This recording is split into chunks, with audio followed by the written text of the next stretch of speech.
We are in the land of a native reservation, and their home is all around this little parcel here.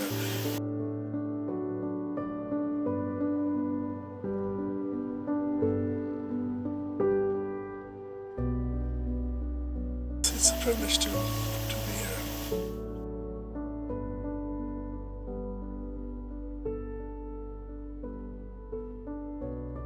The Los Angeles River Wine Company is a winemaking project that I've had in mind since 2005, but really came together in the summer before harvest 2019.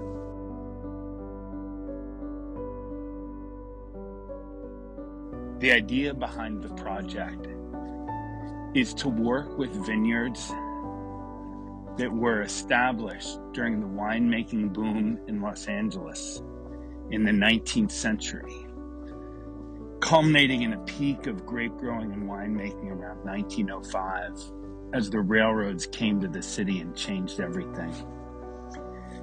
The idea is to work with the small remaining traces of these vineyards and to rediscover the history of Los Angeles winemaking and to rediscover the nature of wines that can be made in Southern California.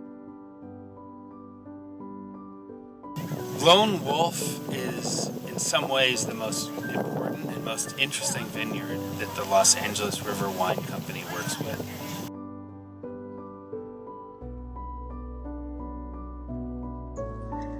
It's a vineyard planted in about 1890 on the Pechanga Reservation near the Temecula American Viticultural District, about halfway between Los Angeles and San Diego. The vineyard was almost completely abandoned about 60 years ago, but not ripped out. So it's an opportunity to work with a vineyard that has been allowed to grow wild, to become essentially feral and self-regulating. We've been making wine from the vineyard since we discovered it in 2019, pruning it in the spring of 2020, 2021, and now 2022. It's a vineyard that's really dear to us for many reasons. There's something really beautiful and haunting about it because of its age, because of its perseverance, but also because of its place on a Native American reservation, the history of which is deep and very important to give respect to. We're doing the smallest thing as an act of respect, honor, even you could say reverence for the vineyard, to try to keep it alive and to bring it to the healthiest position that we can. It's really an honor every time we set foot in the vineyard, and we work with just the highest degree of care every time we touch the vines. It's really been a remarkable experience.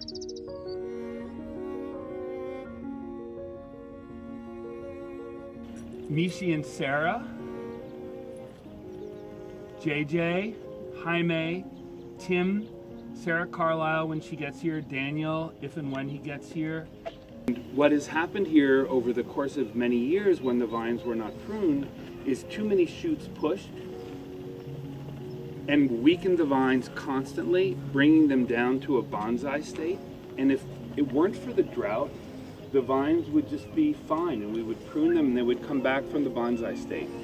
And what we found in the aftermath of pruning this vineyard for the first time in winter 19 to 20 is we quintupled the amount of grapes that we took out of the vineyard between its unpruned state and its pruned state. So by removing the possible number of shoots and clusters, we made the plants so much happier and healthier that they produced more fruit for us to harvest.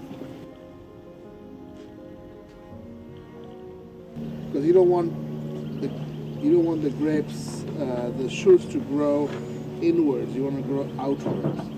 So we have to kind of almost slowly direct them. Because the goblet is like this, they became like this, and now slowly over the years we bring it back like this. So when the shoots and leaves fall, they fall out. Because in a perfect situation, you want the center to grow, and then all the leaves to grow on all sides. And I can show you examples here.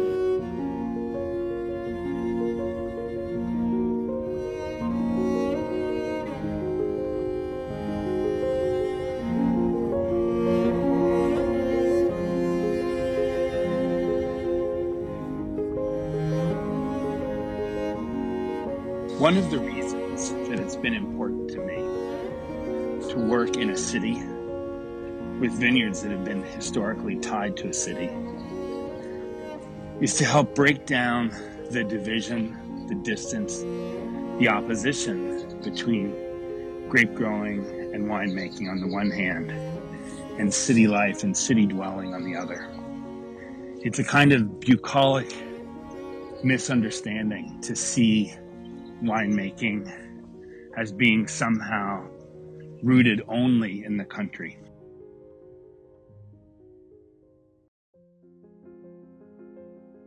You obviously can't grow grapes anymore in a very sustained and widespread way in the center of a city, but you can still in some way preserve that tradition and thereby bring farming, grape growing, winemaking closer to the people who live in the city.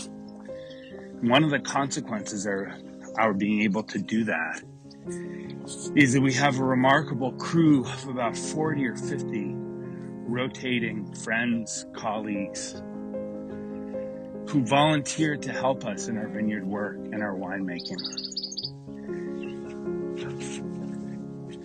We had 40 people pruning in one of our most important vineyards in February of this year. And of those 40 people, maybe only 4 or 5 had ever held pruning shears in a vineyard more than 2 years ago. And now they have real knowledge, real experience, and even the beginning of a kind of wisdom about grape growing. And that's precisely because of our proximity to the city.